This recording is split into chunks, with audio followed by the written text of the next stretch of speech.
Nous sommes le 26 janvier 1902, sur l'île de la Réunion, dans une église de la ville Saint-André. Le Saint-Sacrement est exposé sur l'autel. Après l'élévation, au moment du Notre Père, le prêtre, Henri Lacombe, lève les yeux et les pose sur l'hostie du Saint-Sacrement. Et il voit une auréole lumineuse autour du rayon de l'ostensoir. Il est pris d'un grand trouble, mais cherche à se dominer et poursuit la messe. Au moment de la communion, il regarde de nouveau vers l'ostensoir. Cette fois-ci, il voit dans l'hostie un visage humain avec les yeux baissés et une couronne d'épines sur le front. Et le prêtre voit sur le visage une expression de douleur. Les cils sont longs et épais. Il tâche de ne pas montrer à l'assemblée le trouble qui l'agite. Mais la messe terminée, il va à la sacristie et appelle les enfants de chœur. Il leur demande d'aller près de l'autel et d'observer attentivement l'ostensoir. Les jeunes obéissent, puis reviennent et disent au prêtre : « Mon père, nous voyons dans l'hostie la tête d'un homme. C'est le bon Dieu qui se manifeste. » Alors le prêtre comprend que la vision qu'il a eue est vraie. Il demande à un autre jeune homme, un jeune étudiant, Adam de Villiers : « Allez-vous aussi à l'église et regardez si vous voyez une chose extraordinaire dans le tabernacle. » Le jeune étudiant revient. « Père, c'est le bon Dieu qui apparaît dans l'hostie. Je vois son visage divin. » Alors, les doutes du prêtre disparaissent. La foule commence à se déverser dans l'église pour voir le miracle. Il y a même des journalistes et des gens de la capitale Saint-Denis qui viennent. Et tout à coup, le visage de l'hostie s'anime. Le prêtre prend des précautions. Il fait éteindre les cierges, fermer les volets, afin d'éviter le reflet de lumière. Mais même dans l'obscurité, le phénomène apparaît encore plus net. De véritables lueurs apparaissent sur les traits de ce visage. Parmi les visiteurs, un jeune peintre présent va dessiner exactement le visage apparu dans l'hostie.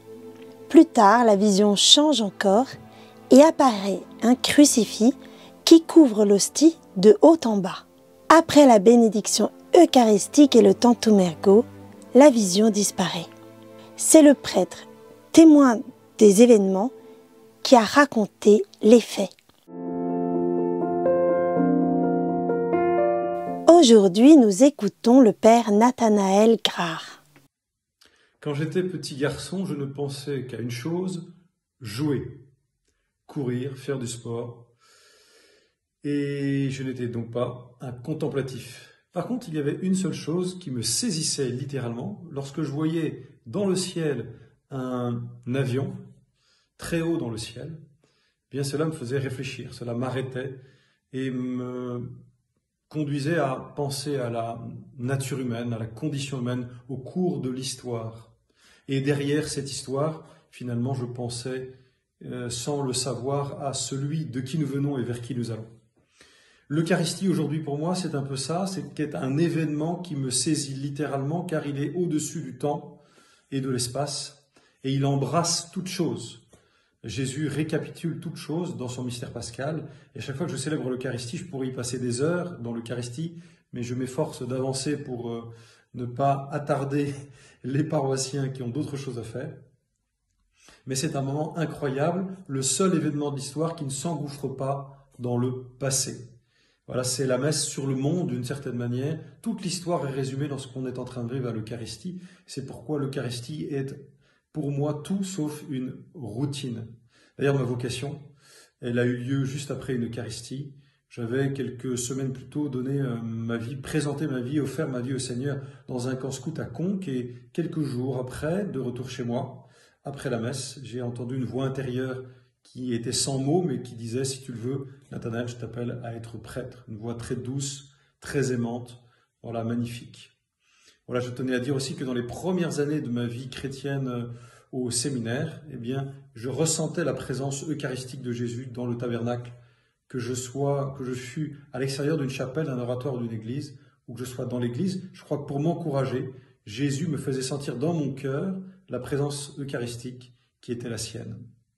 Voilà, il n'y a pas de plus grand amour que de donner sa vie pour ceux que l'on aime. La vie, je suis venu vous la donner, dit Jésus, la vie en abondance.